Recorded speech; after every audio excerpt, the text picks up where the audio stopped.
Hello, everyone. We are here for Worthiness Matters, our 30-day joy-based spirituality workout series. I want to make sure I haven't muted myself. Okay.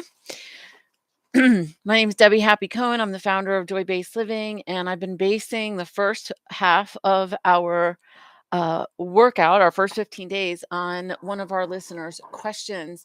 And one of the questions, actually, two of the questions, I'm rolling into one because they're very related and I couldn't separate them very easily. Question is, how do I gain emotional intelligence? And how do I regain my emotional intelligence? How do I gain my emotional intelligence? And how do I regain my emotional intelligence? Oh my goodness.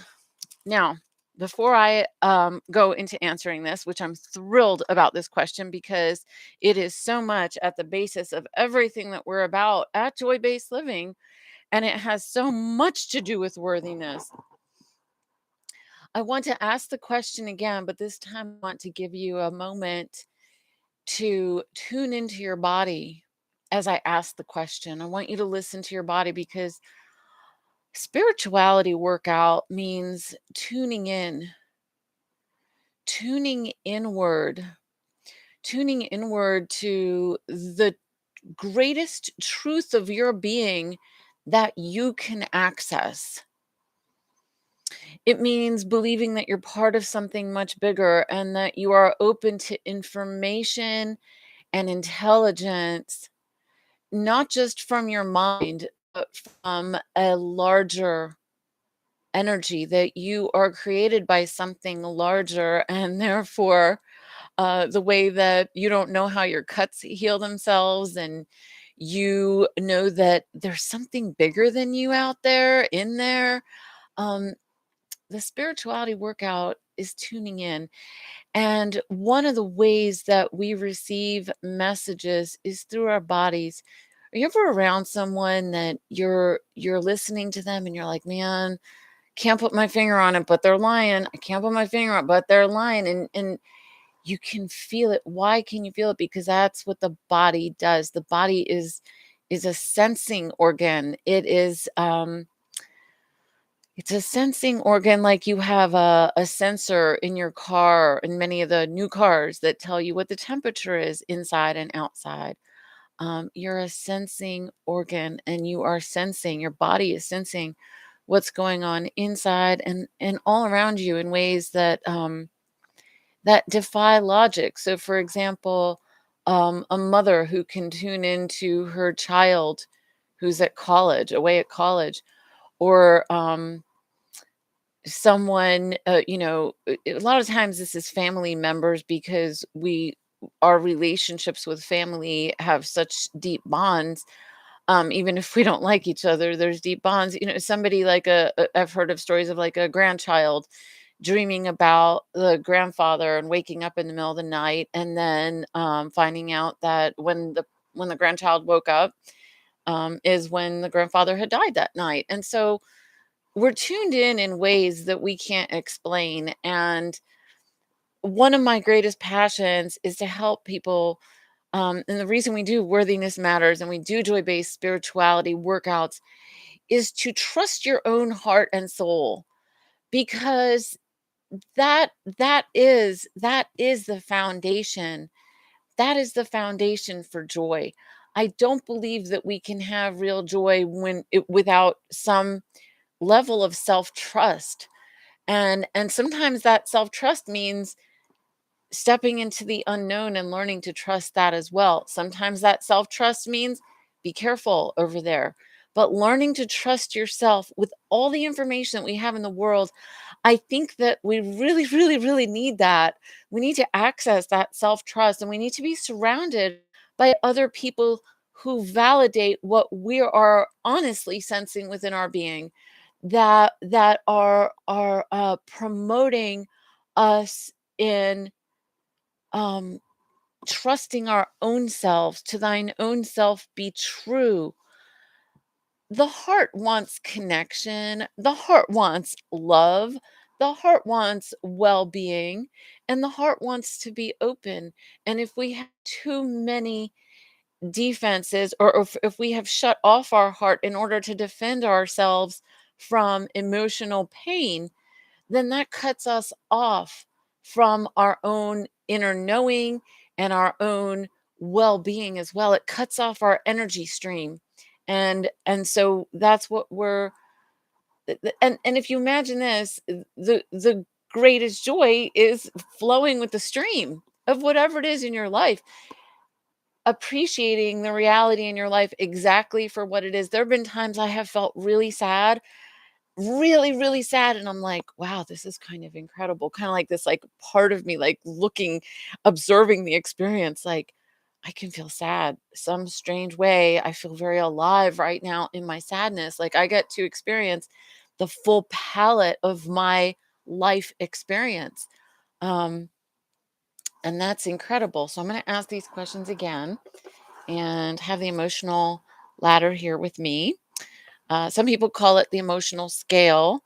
And we also have behind over here, we noticed in our group that when we go to the higher levels of emotions, a lot of times it doesn't feel like a ladder. It feels like a hot air balloon. It feels like flight of just letting go of baggage and letting go and letting go. And what are you left with? You're left with just rising higher.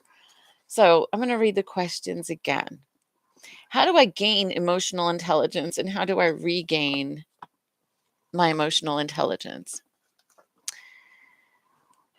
So recently, a group of Joy Based Living members and myself had a conversation about helping people um, feel more comfortable and welcome when they enter Joy Based Living. And so we wrote a welcome letter, and we titled it A Welcome Letter from Our Joy Based Living Beehive. And we spelled it Beee, our Joy Based Living Beehive. This has everything to do with these questions. How do I gain emotional intelligence, and how do I regain emotional intelligence? Because I'm going to tell you the acronym for BEE. Belongingness through experiencing embodiment and emotional literacy. Experiencing embodiment and emotional literacy. Belongingness through experiencing embodiment and emotional literacy. All of these are important. And the reason that they're all important, including the letter B, belongingness, is because we don't live in vacuums. In fact, if you try to put somebody in a vacuum, like an isolation chamber, that's actually used for torture and punishment. Unless you're like a monk who feels connected on some universal level and who can live in a cave for many years. There have been people who've done that, and it was not a source of punishment. It was a source of great joy for them. So I've heard. And so, as long as we're living in community, when we don't feel a sense of belongingness, we don't feel, it's hard to feel a healthy self regard. It's hard to feel worthy when we don't feel a sense of belongingness. By the same token, if we feel a sense of, there's another word besides belonging, but like a synonym, but it means something like different. Like you establish connections with other people, but they're not authentic because you're just conforming to what they want. That's not a real sense of belongingness. So when you have belongingness that is connected, deeply connected with experiencing embodiment and emotional literacy, let's give a very, very clear example of that. Um, let's say it's a family and a child comes home from school, and one of the kids doesn't look quite like a happy camper, and you're like, "Hey, what's up?" And if the kid has emotional intelligence and has a sense of respecting his own embodiment, he's going to say, my stomach is hurting. I'm really upset because blah, blah, blah. Or um, I'm feeling I'm feeling in my body. Look, he's looking at his body. He's going to say, I'm feeling I'm feeling like I want to go punch somebody right now. Okay, I'm feeling something, and you can see. And as soon as a person feels witnessed in their feeling, that is a very, very, very helpful experience, because it's okay that there, and a lot of times what you're communicating when you're witnessing is you're saying you're okay. And what that does a lot of times, not all the time, but a lot of times, is it takes the pressure cooker out of the child or out of the human being. To give you an opposite experience, so the kid comes home and you can see they're upset, and you go, "Hey, how's it going?" And they're like, "It's fine." Okay, and then all of a sudden they kick the dog. So the emotion has to go somewhere, and when we have belongingness with embodiment and with emotional literacy. So let's give you the next piece for that little boy who's upset, who's saying, "I'm feeling this and that in my body." Well, what happened? Give me some words from the emotional ladder. Well, I'm really angry because my teacher uh, got mad at someone and gave us all extra homework, and I was going to go play soccer today with my friends, and now I can't. So, what else are you feeling? I'm feeling angry, I'm feeling frustrated, um, and I'm mad at the teacher, so I'm feeling blame. Okay, great. That's emotional literacy. And again, when you give people words, then they don't have to act out with their physical. When you give people words in an environment where somebody is witnessing them without judgment, that it's okay no matter what they say they feel, that you don't have to your job isn't to correct them, your job is to affirm them and to validate them and say, "Got it, that's what you're feeling right now." I'm gonna start coming to a close with this. One of my favorite books in the world is Chris Voss's book called Never Split the Difference, and it's about how to apply FBI hostage negotiation techniques to your everyday life, because every day you're negotiating something, and you're even negotiating with yourself. And one of the key phrases in that book that we use at Joy Based Living, for people who've done the basic homework, we move on to this. It's kind of a little bit more advanced experience. Is one of the things that they discovered. We look for this. That's right. That's what we look for in our relationships, in our conversations with each other. What they discovered is that when somebody's holding people hostage, first of all, their lives are at stake. So, and you don't have a lot of time to negotiate with them. They might give you 30 seconds or a minute on the phone, and that's what you have before someone might die, which is how the FBI ended up doing all these studies, was because people died and they got in trouble. Um, what they learned was that the person who's negotiating, or the group of people who are all listening to the call together, who are on the negotiating team, they learn as much as they can about the person who's holding all these people hostage. And they give that person a sense of empathy. And when that person says, "That's right," it means, okay, we're on the same page. We can go to the next part of the conversation, to the next part of the negotiation. If the person says, "You're right," you haven't reached them. So I'll give you a quick story from Chris Voss with his son, who was a football player in high school. And Chris had been a football player, so it was a big thing in their family. And the kid went from, like, I think it's linebacker, whoever it is that pummels people. I don't really know football. So but he was in a position where he had to be aggressive all the time. And then when he moved to like senior year or something, the coach of the football team moved him to a different position where he had to be more strategic and not so aggressive, but more strategic. And the kid wasn't getting it. He wanted to. He really wanted to cooperate, and that happens with a lot of times with people within our group, like at Joy Based Living. It's if someone's stuck. What's so beautiful is that everybody who's within our community, pretty much, they want to grow. They want to get better. They want to cooperate. So when you meet up with resistance, it's not because somebody's trying to fight you. It's that they're fighting within themselves, and they're willing to look within and go, okay, how am I part of this? So this kid kept saying, what, to his coach and to his dad, "You're right. You're right. You're right." And so, of course, his dad knew that that meant that nothing was going to change. It's like, "Yeah, you're right, but I'm going to keep doing what I'm doing."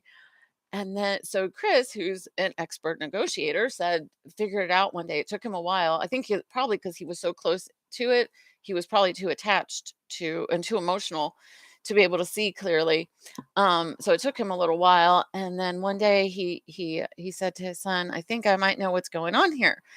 And his son said, "What?" He said, "Are you afraid that if you switch to a more strategic behavior rather than an aggressive behavior, that you will be perceived as weak, that you will be perceived as weak?" And the kid said, "That's right." And when he said, "That's right," his behavior changed. And he started doing what he was supposed to on the football team. I don't know all the end results of that, but he was able then to cooperate. He was able then to cooperate with his coach, which was the idea. So I'm going to read these questions again. How do I gain emotional intelligence? How do I regain my emotional intelligence? We all have ways of